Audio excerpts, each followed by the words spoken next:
तो आज के इस वीडियो में हम सीखेंगे होम टैब में फ़ॉन्ट ग्रुप के सभी कमांड के बारे में। तो चलिए शुरू करते हैं। सबसे पहले आपको विंडो बार करना है। उसके बाद आपने रन बॉक्स के अंदर विन वर्ड टाइप करना है। उसके बाद एंटर प्रेस कर देना है। उसके बाद आप यहाँ पर ब्लैंक डॉक्यूमेंट पे क्लिक करेंगे। उसके बाद आपके सामने कुछ इस तरह का इंटरफेस नज़र आएगा। तो आज हम जो सीखेंगे वो हम सीखेंगे होम टैब के अंदर फ़ॉन्ट ग्रुप के सभी कमांड के बारे में। तो चलिए शुरू करते हैं। तो सबसे पहले आपको यहाँ पर बराबर टाइप करना है, जो कि जिसको हम इक्वल भी कह सकते हैं। फिर रैन टाइप करना है। उसके बाद ब्रैकेट स्टार्ट ब्रैकेट क्लोज करेंगे। फिर हम एंटर प्रेस करेंगे। जो ब्रैकेट हमने लिया है वो हमने शिफ्ट दबाकर 9 और 0 से लिया है।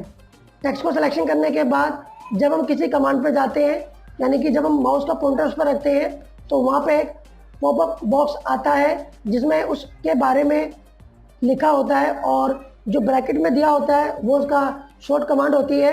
तो आप चाहे तो यहाँ से भी यूज कर सकते हैं, चाहे तो आप इसको शॉर्टकट कमांड से भी ओपन कर सकते हैं। तो आप जब भी किसी ऑप्शन की प्रैक्टिस करेंगे तो माउस के पॉइंटर को उस पर लगा के छोड़ेंगे, तो वहाँ पे जो भी ऑप्शन खुलकर आता है, यानी कि पॉपअप बॉक्स में जो आता है वो उसका नाम और उसका शॉर्टकट होता है। तो ये भी आपको याद करना है ताकि इससे पता लग सके कि आप किस कमांड के बारे में प्रैक्टिस कर रहे हैं, या कोई अगर आपसे पूछता है तो आप उसको भी बता सकते हैं कि किस कमांड से क्या होता है और किस ऑप्शन का नाम क्या होता है। तो यहाँ पे हम जाएंगे, साइड में क्लिक करेंगे, इसको बोलते हैं ड्रॉप डाउन साइड में वाले ऑप्शन को। तो यहाँ से जो भी आपको फ़ॉन्ट चाहिए वो यहाँ से आप बदल सकते हैं। देखिए यहाँ पर आपको जो भी फ़ॉन्ट का स्टाइल चाहिए यहाँ से हम उसको बदल सकते हैं। जैसे मान लो मुझे ये वाला फ़ॉन्ट स्टाइल चाहिए, तो मैंने यहाँ पर इसी पर क्लिक कर दिया है और आप देखेंगे कि हमारा फ़ॉन्ट का स्टाइल भी चेंज हो चुका है। अब हमारा अगला ऑप्शन है जिसका नाम है फ़ॉन्ट साइज़, जैसे कि आपको स्क्रीन पर दिखाई भी दे रहा होगा। तो पहले उसके लिए टेक्स्ट को सिलेक्शन करेंगे। उसके बाद फ़ॉन्ट साइज़ पर जाएंगे। जैसे ही आप इसके ड्रॉप डाउन पर क्लिक करते हैं तो यहाँ पर स्टार्टिंग जो दिया हुआ है वो 8 साइज़ है और जो लास्ट दिया हुआ है वो 72 दिया हुआ है। आप इससे ज़्यादा भी कर सकते हैं। ज़्यादा साइज़ करने के लिए आपको इस बॉक्स में सिलेक्शन करके नंबर टाइप करना है। जैसे मैंने यहाँ पर 150 किया और उसके बाद आपने यहाँ पर एंटर प्रेस कर देना है। जैसे आप एंटर प्रेस करेंगे तो आप यहाँ देखेंगे कि फ़ॉन्ट का साइज़ काफ़ी बड़ा हो चुका है। तो हमें इतना बड़ा साइज़ नहीं करना है, हम यहाँ पर अपने हिसाब से करते हैं। तो हमने यहाँ पे जो भी नंबर पे माउस का पॉइंटर रखा और जैसे रख कर छोड़ दिया तो यह फ़ॉन्ट का साइज़ बड़ा हो चुका है। अब यहाँ पे इसके साथ में जो ऑप्शन दिया हुआ है इसका नाम है इंक्रीज फ़ॉन्ट साइज़। शॉर्टकट इसका दिया हुआ है कंट्रोल ग्रेटर दैन। इसका शॉर्टकट तरीका है कंट्रोल शिफ्ट ग्रेटर दैन। तो अब यहाँ पे जब इंक्रीज फ़ॉन्ट पे क्लिक करेंगे तो फ़ॉन्ट का साइज़ बड़ा होता जाएगा। आप इसी ऑप्शन से सिर्फ और सिर्फ साइज़ बड़ा कर सकते हैं। साइज़ को छोटा करने के लिए आपको साथ वाले ऑप्शन पे क्लिक करना होगा जिसका नाम है डिक्रीज फ़ॉन्ट। जैसे ही आप इस पर क्लिक करते जाएंगे तो फ़ॉन्ट का साइज़ धीरे धीरे छोटा होता जाएगा। देखिए यहाँ पे लास्ट 1 दिया हुआ है और यहाँ पर 8 दिया था, तो यहाँ से इसकी लिमिट दी हुई है 1 और इसकी जो लिमिट काफ़ी है वो मुझे नहीं पता कि लास्ट कितना होता है, क्योंकि मैंने कभी ट्राई नहीं किया है। तो आप लोग ट्राई करके देखना इसके में लास्ट फ़ॉन्ट का साइज़ कितना बड़ा कर सकते हैं। तो इससे हम फ़ॉन्ट का साइज़ बड़ा कर लेंगे जितना हमको चाहिए और इससे फ़ॉन्ट का साइज़ छोटा होता है। यदि आप इसको शॉर्टकट से यूज़ करना चाहते हैं तो सिलेक्शन करेंगे, कंट्रोल शिफ्ट को एक साथ दबाने के बाद ग्रेटर दैन जितनी बार दबाएंगे उतनी बार फ़ॉन्ट का साइज़ बड़ा होता जाएगा और यदि आप लेस देन दबाते हैं तो फ़ॉन्ट का साइज़ छोटा होता जाएगा। आप यहाँ पे देखेंगे इस तरफ फ़ॉन्ट के साइज़ के अंदर जब आप यहाँ पर कंट्रोल शिफ्ट ग्रेटर दैन दबाते हैं तो यहाँ पे आप देखेंगे कि यहाँ पे कभी 24, उसके बाद 26, उसके बाद डायरेक्ट 28, फिर 36, इसी तरीके से ये साइज़ बढ़ रहा है और इसी तरीके से साइज़ घटेगा। यदि आप चाहते हैं कि इसका साइज़ एक एक पॉइंट बढ़े और एक एक पॉइंट घटे तो उसके लिए आपको सिर्फ और सिर्फ कंट्रोल दबाकर ब्रैकेट दबाएंगे, ये स्क्वायर ब्रैकेट वाला। यदि आप लेफ़्ट वाला ब्रैकेट दबाएंगे तो साइज़ छोटा होगा। यदि आप राइट वाला ब्रैकेट दबाएंगे तो फ़ॉन्ट का साइज़ एक एक पॉइंट बढ़ेगा, जो कि आपको स्क्रीन पर दिखाई भी दे रहा होगा। यहाँ पे आप अगला ऑप्शन देखेंगे जिसका नाम है चेंज केस। तो चेंज केस से क्या होता है कि हम अपने टेक्स्ट को अपने अकॉर्डिंग छोटे या बड़े अक्षरों में बदल सकते हैं। जैसे कि मान लो यहाँ पर ये पैराग्राफ दिया हुआ है, इसमें 3 सेंटेंस है। अब हम ये कैसे पता करेंगे कि एक पैराग्राफ में कितने सेंटेंस हैं? तो जैसे कि आप यहाँ पे देख रहे हो, यहाँ लिखा हुआ है वीडियो। तो वीडियो से शुरू करते हुए जा रहे हैं हम लास्ट में। जैसे ही आपको यहाँ पे डॉट पॉइंट नज़र आया तो ये यहाँ से इसका एक सेंटेंस है, और यहाँ से लेकर यहाँ तक इसके 2 सेंटेंस है, और यहाँ से लेकर यहाँ तक ये तीसरा सेंटेंस है। यानी कि एक पैराग्राफ के अंदर इसके अंदर 3 सेंटेंस दिए हुए हैं। ऐसे ही आप यहाँ पर इसमें भी पता कर सकते हैं कि इस पूरे एक पैराग्राफ के अंदर कितने सेंटेंस दिए हुए हैं। सिलेक्शन करेंगे चेंज केस को सीखने के लिए। चेंज केस पे जाना है। पहला ऑप्शन दिया हुआ है सेंटेंस केस। सेंटेंस केस में क्या होता है कि आपके पैराग्राफ के अंदर हर सेंटेंस का पहला अक्षर बड़ा होता है और बाकी के अक्षर छोटे होते हैं। जैसे कि आप यहाँ पे देख रहे होंगे कि वीडियो से लेकर पॉइंट तक ये जो डॉट आपको दिखाई दे रहा है, यहाँ तक पूरा सेंटेंस है, तो इसका पहला अक्षर वी है और बड़ा है काफ़ी। और ऐसे ही यहाँ से वैन से लेकर एड तक ये एक सेंटेंस है, और इसमें वर्ड का पहला अक्षर, सेंटेंस के पहले वर्ड का पहला अक्षर आपको कैपिटल वर्ड में नज़र आ रहा है। तो ये आपका सेंटेंस केस में हो जाता है। उसके बाद अगला ऑप्शन दिया हुआ है लोअर केस। लोअर केस के अंदर सभी टेक्स्ट छोटे में नज़र आते हैं, यानी कि स्मॉल लेटर के अंदर। और यदि आप यहाँ पर अपर केस करते हैं तो सभी अक्षर बड़े अक्षरों में आ जाते हैं, जो कि कैपिटल लेटर में कहलाते हैं। और यहाँ पर यदि आप क्लिक करते हैं कैपिटलाइज ईच वर्ड, तो सभी वर्ड के पहले अक्षर बड़े होंगे और बाकी के अक्षर छोटे। उसके बाद लास्ट में एक ऑप्शन दिया हुआ है जिसका नाम है टॉगल केस। टॉगल केस में क्या होता है कि जैसे आपके टेक्स्ट हैं, ये टेक्स्ट को उल्टे में कर देता है। जैसे कि यहाँ पर आप देख रहे होंगे कि सभी वर्ड के पहले अक्षर बड़े हैं और बाकी के अक्षर छोटे, तो अब टॉगल से ये उल्टे हो जाएंगे। तो जैसे मैं टॉगल केस पर क्लिक करता हूँ तो अब आप देखेंगे हर एक वर्ड का पहला अक्षर तो छोटा हो गया और बाकी के अक्षर बड़े हो गए। अब हम सेंटेंस को समझते हैं। सेंटेंस के अंदर आप देखेंगे कि हर सेंटेंस का पहला अक्षर तो बड़ा है और बाकी के अक्षर छोटे। तो जैसे मैं यहाँ पर टॉगल केस पर क्लिक करता हूँ तो अब सेंटेंस का पहला अक्षर छोटा हो गया और बाकी के अक्षर सारे बड़े हो गए। जैसे कि मैंने यहाँ पर एक टेक्स्ट को सिलेक्शन कर लिया है और मैं यहाँ पर उसमें किसी तरह की फॉर्मेटिंग करता हूँ, कलर करता हूँ। तो जैसे हमने यहाँ पे फॉर्मेटिंग करी है और हम चाहते हैं कि जैसा हमारा टेक्स्ट पहले था नॉर्मल, हमें अगर उसी में करना है तो यहाँ पर हम क्लिक करेंगे क्लियर ऑल फॉर्मेटिंग। फॉर्मेटिंग होती है कि किसी भी टेक्स्ट में किए गए चेंजेस फॉर्मेटिंग कहलाती है। तो यहाँ पे लिखा हुआ है क्लियर ऑल फॉर्मेटिंग, यानी कि जो भी आपने चेंजेस किया है उसको ये क्लियर कर देगा। देखिए यहाँ पे हमने जो भी फॉर्मेटिंग करी थी उसने यहाँ पे इसको क्लियर कर दिया है। अब हम अगली कमांड पे चलते हैं। आप यहाँ पे देखेंगे कि पहला ऑप्शन लिखा हुआ है बोल्ड। तो जैसे कि आप यहाँ पर टेक्स्ट देख रहे हैं, ये नॉर्मल टेक्स्ट है। यदि मैं इसको यहाँ पर बोल्ड पे क्लिक करता हूँ तो ये कैसा होगा, ये आपका टेक्स्ट हैवियर यानी कि भारी फॉन्ट में हो जाएगा और थोड़ा डार्क आपको नज़र आएगा। उसके बाद हमारा अगला ऑप्शन है इटैलिक, जो कि टेक्स्ट को तिरछा करता है। देखेंगे आप यहाँ पे प्रमोद कुमार जो नाम लिखा हुआ है, जैसे ही मैंने यहाँ पे इटैलिक पर क्लिक करा तो उसको तिरछे में कर देगा, यानी कि टेढ़ा कर देगा। उसके बाद हमारा अगला ऑप्शन है जिसका नाम है अंडरलाइन। अंडरलाइन पर जैसे हम क्लिक करेंगे तो ये आपके टेक्स्ट के नीचे अंडरलाइन दे देगा। यदि आप चाहते हैं अंडरलाइन के अंदर और ऑप्शन को देखना तो उसके साइड में ड्रॉप डाउन पे क्लिक करेंगे। यहाँ पे आपको तरह तरह की लाइनिंग नज़र आएगी और यहाँ पर आप अंडरलाइन कलर से लाइनिंग का कलर भी बदल सकते हैं। उसके बाद हमारा अगला ऑप्शन है जिसका नाम है स्ट्राइक थ्रू।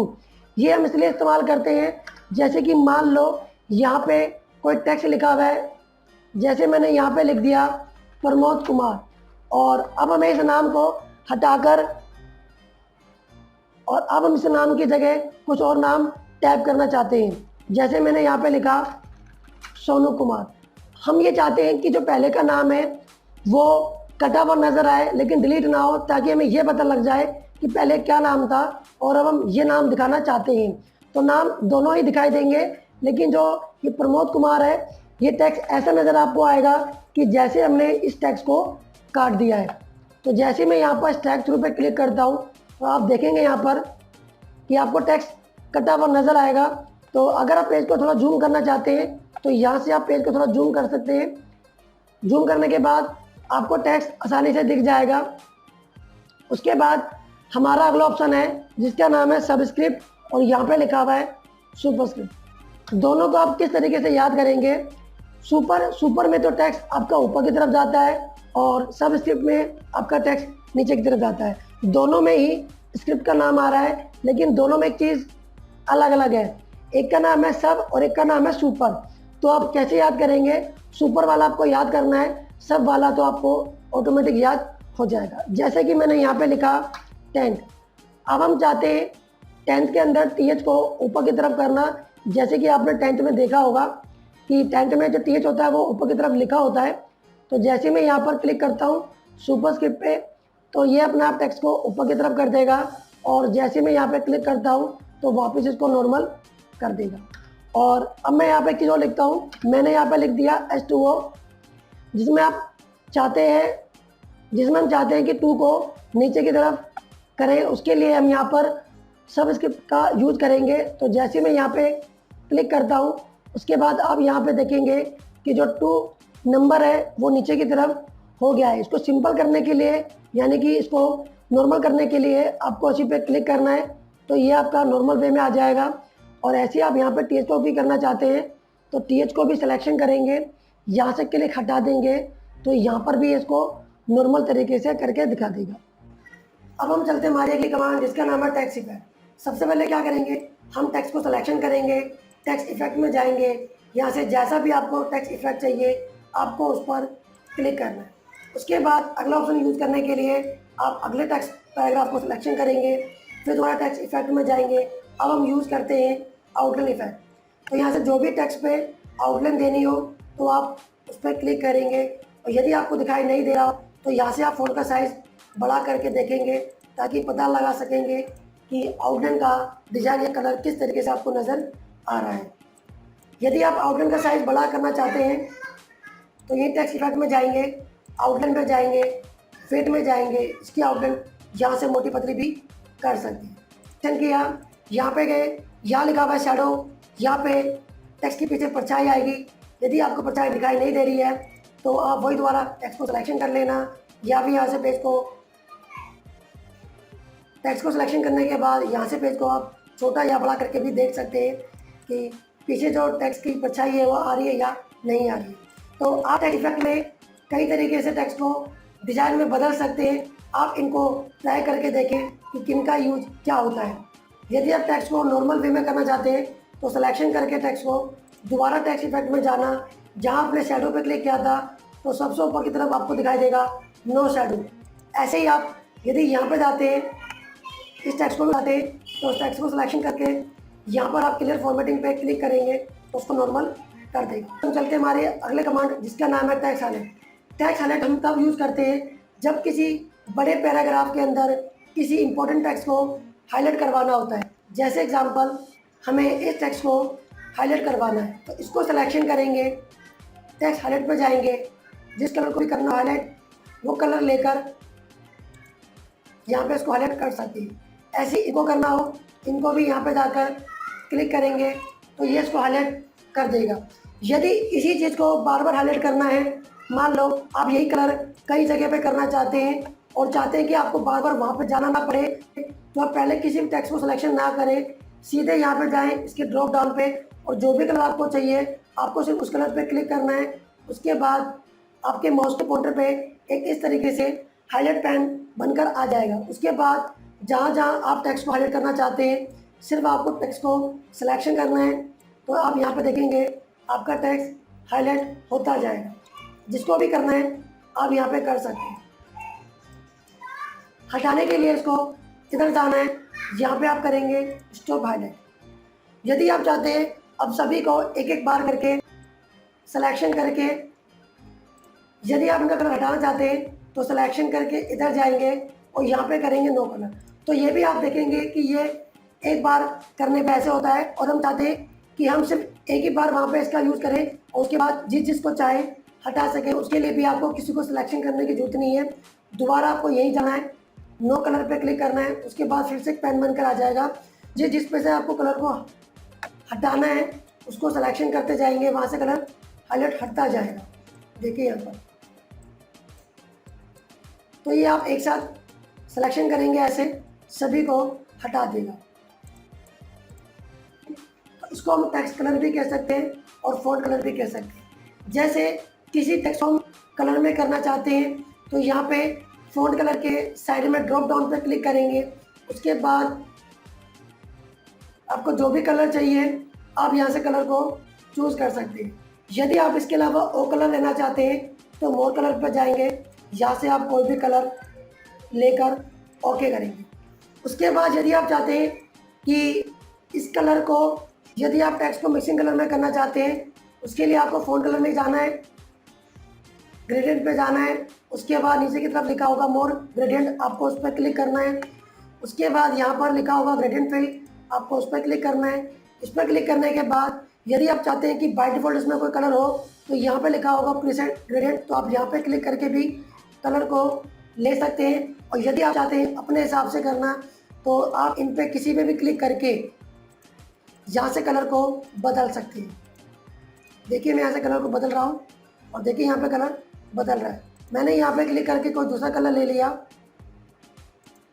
तो यहाँ देखिए कलर बदल रहा है। देखिए यहाँ से आप कोई भी कलर बदल सकते हैं।